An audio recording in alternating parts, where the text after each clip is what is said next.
The Golden Knights book a ticket with the Avalanche, and the Canadiens just one step away from joining the Hurricanes. Welcome to NHL Wraparound Stanley Cupdate for Friday, May 15th, 2026. Smith and Morren bringing you into the weekend. And I want to hit some of the end of show stuff first so we get this out of the way. That one of us was bold enough to take the two road teams last night, and it wasn't you. You were 2-0 last night, and I was 0-2. Oh, please. Can we start? Go ahead. I'm just waiting for you, Johnny. All right. Well, I am just basking in that glow. We're going to start in the West, where the Golden Knights clinched their series against the Anaheim Ducks with a 5-1 win. They will play Colorado in the Western Final.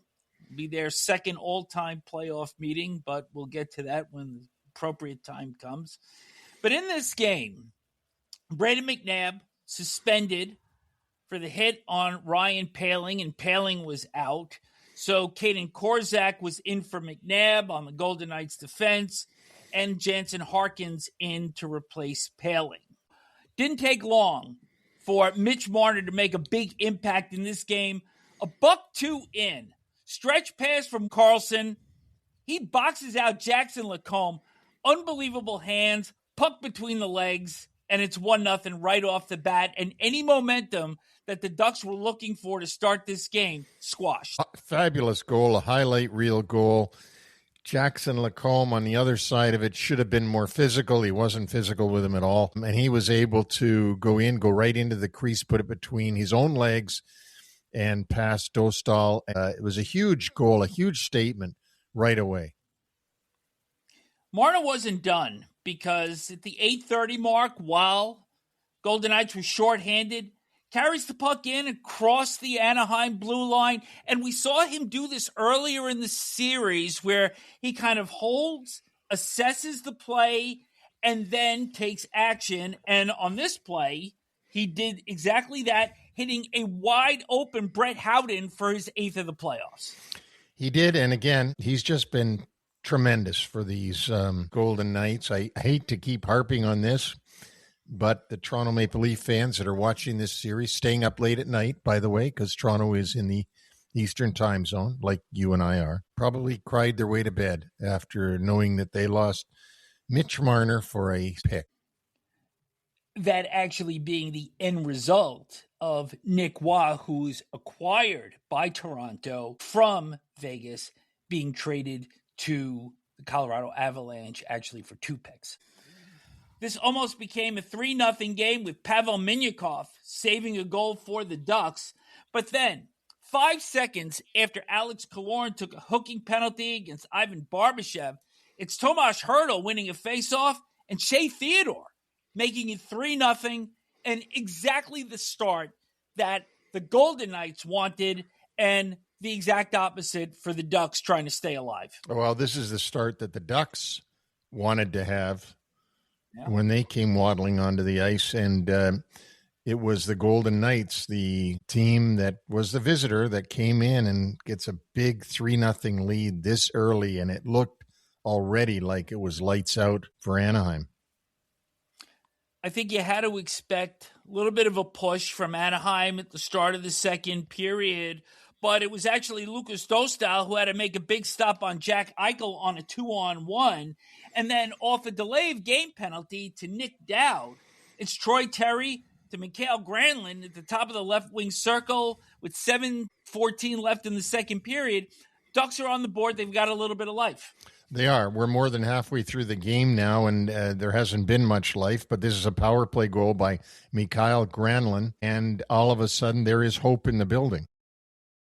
I thought the Ducks were far stronger in the second period, but also you were seeing that the Golden Knights weren't going to panic. This is a veteran team, and they know how to handle that kind of thrust when a little bit of opposition momentum is coming their way. And they know that there's going to be some thrust from the opposition. There always is. When you take a lead like that and you get through a first period, you know, during the regular season, maybe the odd time you see a team play 3 periods the way that Anaheim played the first period, but then it's a blowout.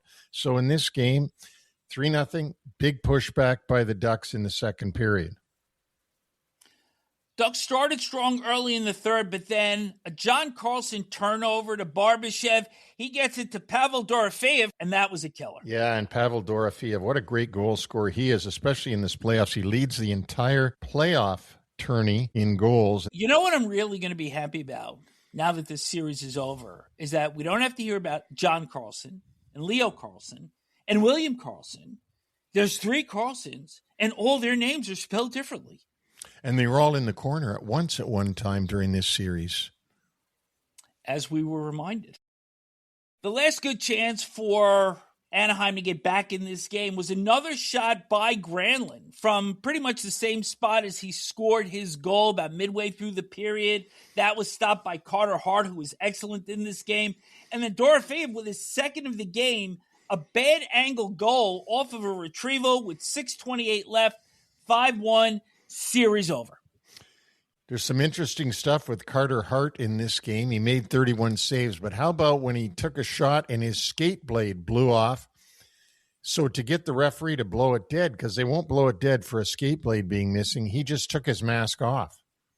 Literally just took it off of his face, and then he got a delay of game penalty for doing that, but at least he got to go to the bench and get some steel put back in the plastic. You know what's interesting is that penalty came with 2 minutes and 13 seconds left in regulation. And I'm wondering, had that happened with under 2 minutes left, if a penalty shot would have been awarded? I'm not familiar. What is that rule? That would be a delay of game with under 2 minutes left in regulation or at any part of overtime. What if you put the puck over the glass? I don't think it applies there. Because that's called delay of game. I'm going to check with Jackson, though. That's called delay of game. Right, it's called delay of game, but when you displace the net or something like that, an abnormal stoppage such as that could come into play. Yeah, well, only Jacks will know. Okay. So as we mentioned, Golden Knights will now be taking on the Avalanche in the Western Conference Final, second all-time playoff meeting. The Golden Knights 1-6 in 2021 in the second round. They actually played in the round robin in the bubble in 2020, but that does not obviously count towards the series. And in the 2025-26 regular season, Colorado won twice, one of those coming in a shootout, and the Golden Knights won once, and that coming in overtime. So last item here. Do you know what 1980 has to do with this Colorado-Vegas matchup? Something to do with the USA winning the gold medal in 1980? Nothing to do with that at all. Okay, Jimmy Carter. Nothing to do with Jimmy Carter. Nothing to do with Nothing to do with being a peanut farmer. Okay. None of that. None of that. With Vegas getting in, Rasmus Andersson will be playing in the conference final, as will Brett Kulak for the Colorado Avalanche. Barring injury to either of those two players, this guarantees that a former teammate of Jaromir Jagr will appear in the Stanley Cup final for the 46th consecutive year. Wow. You must stay up late at night finding this kind of stuff. Well, that's something you got to tell the grandchildren about. Well, actually, Sportsnet had that, and it was sent to me this morning by my son. So I thought that was a really neat little nugget to get in there. Yeah. So, all right. Little peanut. There we go. Eastern Conference. Montreal Canadiens now with a 3-2 lead over the Buffalo Sabres after a 6-3 win on Thursday. Canadiens entered the game 4-0 after a loss during the course of this postseason, but it didn't start well for them because on a failed clear by Alex Texier, it's Jack Quinn with a shot that hits Jason Zucker off both legs at the 2-minute mark, and it's 1-0 for Buffalo, and they've made a habit of starting quickly in games in this series because outside of game 2, they've scored at the 4:31, 53-second mark, 6:32 mark, and last night, as just mentioned, the 2-minute mark. Yeah, and those quick starts by Buffalo gets the crowd right into it. The game, of course, being in Buffalo, Sabre fans are going berserk, and it's all set up for the Sabres to get working away. 4.5 minutes later, a bad exchange between Connor Timmins and Josh Norris. It's Slafkovsky to Nick Suzuki to Cole Caulfield, who has now scored in 3 consecutive games to tie it at 1-1. Beautiful pass by Suzuki to Caulfield. They seem to be able to know where each other is out there on the ice. It was absolute instinct for Suzuki to get it right over to Caulfield. Caulfield had basically an empty net to put it in. 74 seconds later, some good work by Zach Benson, and also a soft clearing attempt by Caulfield, and that allowed a Josh Stone shot to get through a screen to make it 2-1.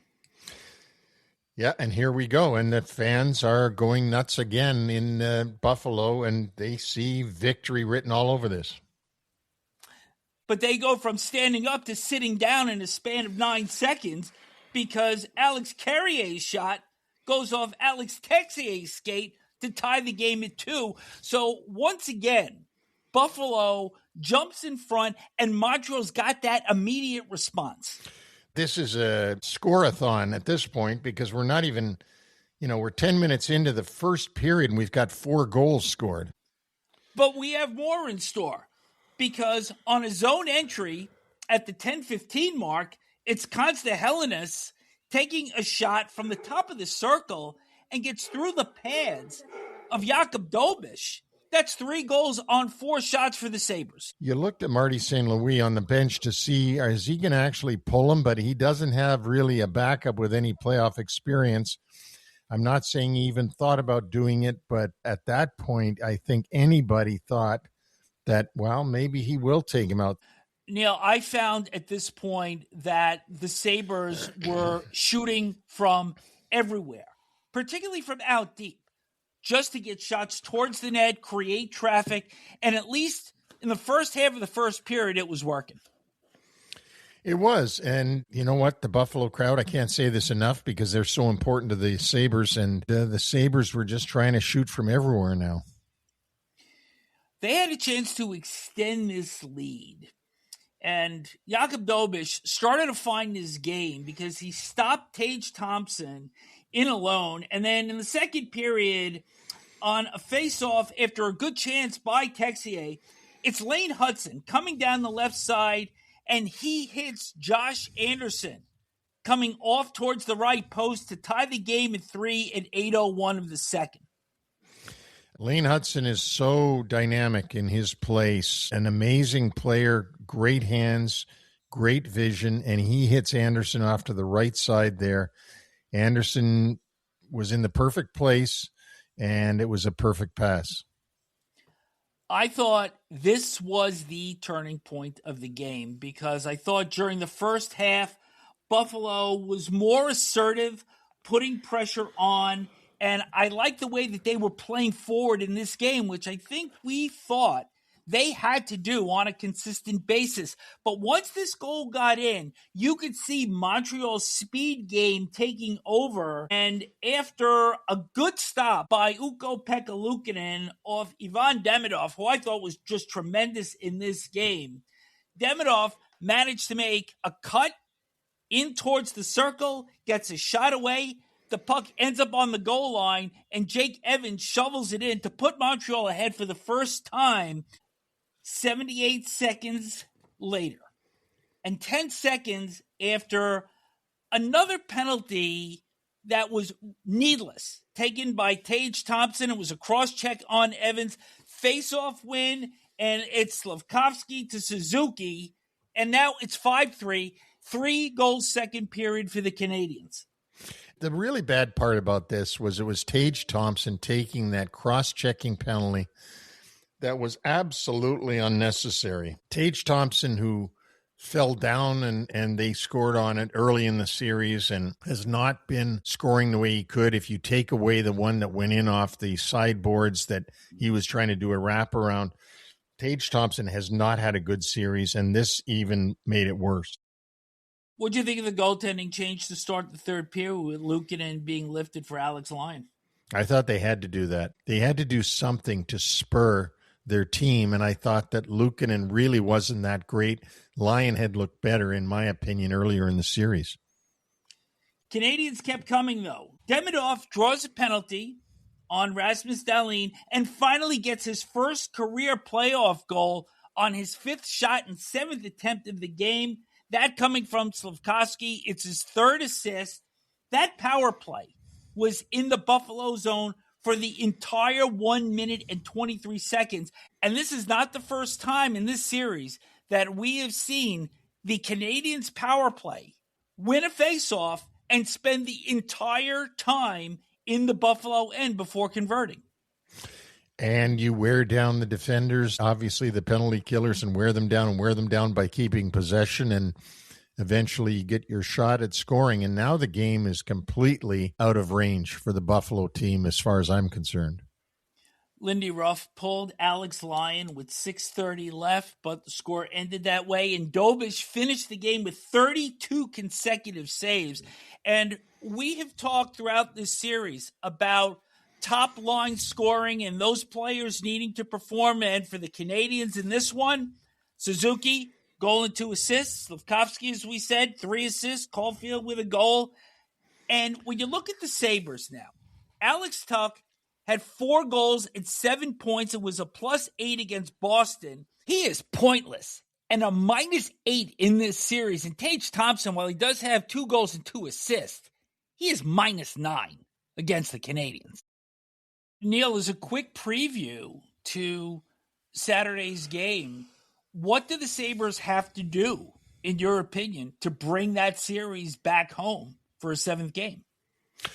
Well, I'd like to say they got to score early, but that obviously didn't work for them in this last game. But I'm going to say it again. They need to score early in Montreal and get the crowd out of it, and then be a lot more disciplined than they were in this last game. They got to do just what they did in Game 5. Just score early and then be disciplined. But they had 3 one-goal leads in that game and couldn't hold any of them. And I think the bigger thing for them is they have to play with a forecheck. And I think they did that a little bit better in Game 4. But Montreal's ability to skate more consistently and have more flow to their game has been way more effective than the Sabres being able to push back with any sort of forecheck and sustained play in the Montreal end. I just worry about Buffalo's discipline and the fact that their big guys, Dahlin, Thompson, are taking bad penalties, and that's not going to be a good formula for success here. So who have you got in this game as if I don't know? Then you don't have to ask. I don't. I got the Habs. I know you do. All right. And I'm going to surprise you because you know who I think is going to win in this game in Montreal? The Sabres. Of course the you Sabres. Are. All right. Game 6, 8 o'clock, ABC. The Carolina Hurricanes are coming off their second consecutive sweep. And again, they're going to have a week, even more, before the conference final starts. And we'll have that schedule in just a minute. But if you're Rod Brindamore and you're watching the Canadian Sabres series, besides the fact that you want it to go 7, you want these teams to get gassed, what is one thing or two things that you're seeing, Neil, that may be jumping off the page for him that he says, you know what? We've got to be careful against either the Sabres or the Canadiens. I think he's looking right now probably at the Canadiens, as I would be, and saying we got to be careful with their speed game. We got to be careful about their physicality and not getting sucked into penalties. Don't let Jackeye and Anderson pull you into something. You've got to stay away from that. And other than that, play Carolina hockey, which has worked for them so far, obviously. I would be thinking he would be looking at the speed of the Canadiens and also not to get drawn into the physical stuff, which they have done with the Sabres in this series. I mean, they have got a few guys that are pretty physical that come in and try to cross-check you into taking a penalty. The conference final schedule was released. Hurricanes will open at home either Tuesday or Thursday of next week. And that, of course, will depend on whether the Canadian Sabres series ends in 6 or 7. That series will be covered by TNT. Colorado against Vegas will open next Wednesday, and that series will be covered by ESPN. Some more management news, Neil. I know you love talking about this stuff. Daniel and Henrik Sedin have been named co-presidents of hockey operations for the Vancouver Canucks, and their first order of business was to promote Ryan Johnson to GM. He was also the GM of their minor league affiliate in Abbotsford since 2021. The team is also the defending Calder Cup champions.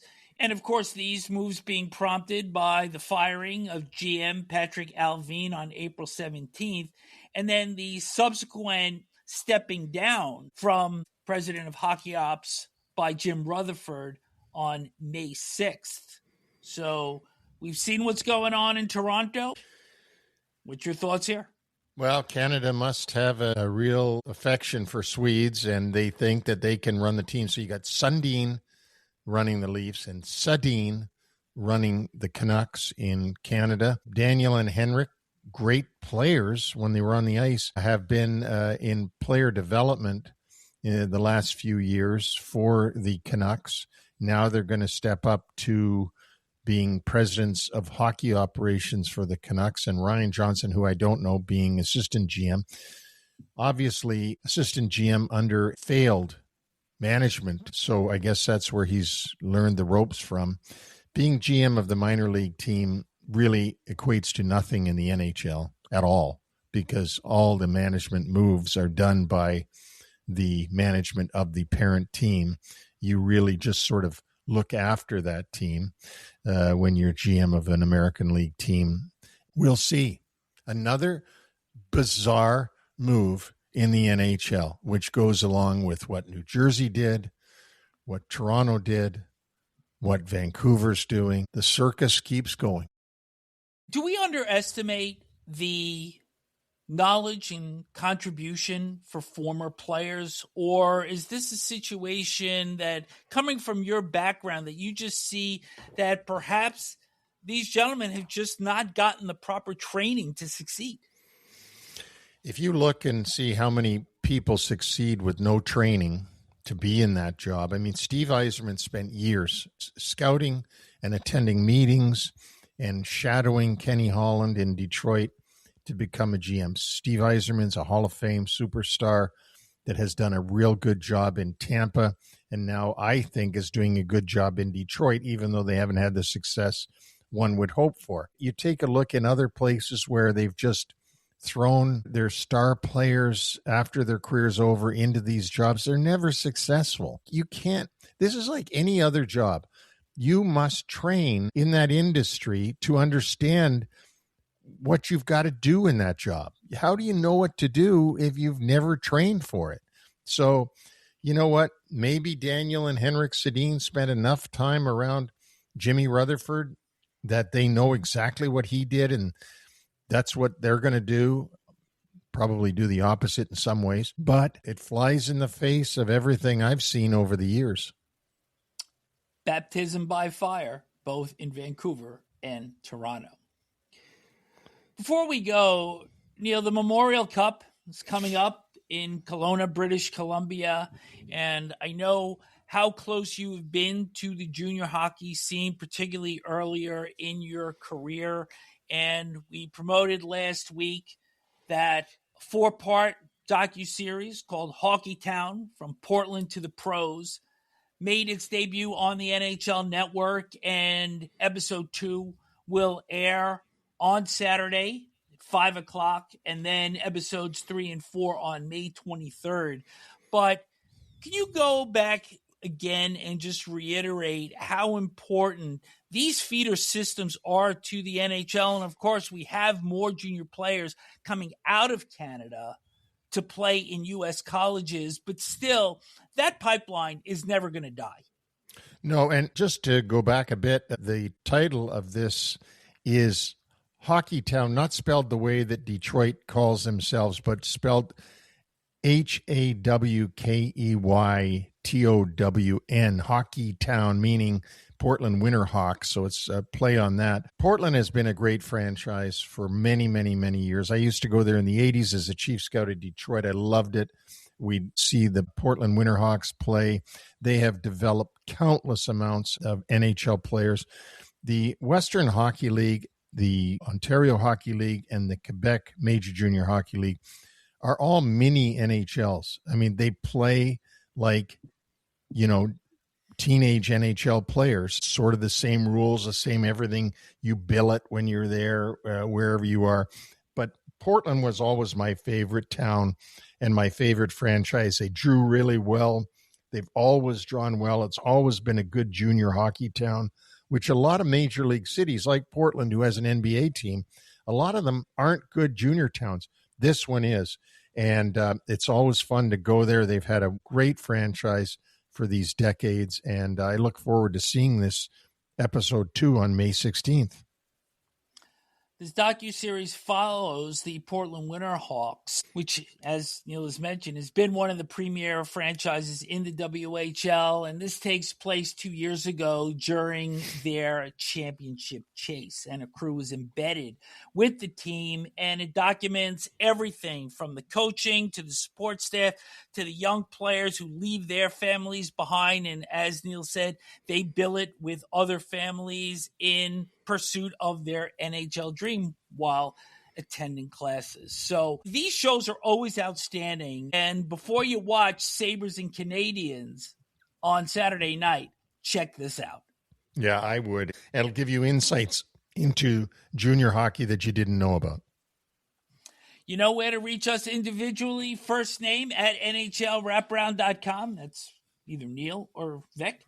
We're on all podcast platforms, so leave a review or please subscribe. You can find us on X, Instagram, TikTok at RayD8.tv, and Buzzer. That's BZZR.com. Outstanding platform. Our website is NHLWraparound.com, and our upcoming traffic actually started late Thursday when we dropped the Utah Mammoth spring cleaning. On Saturday, we dropped the Tampa Bay Lightning.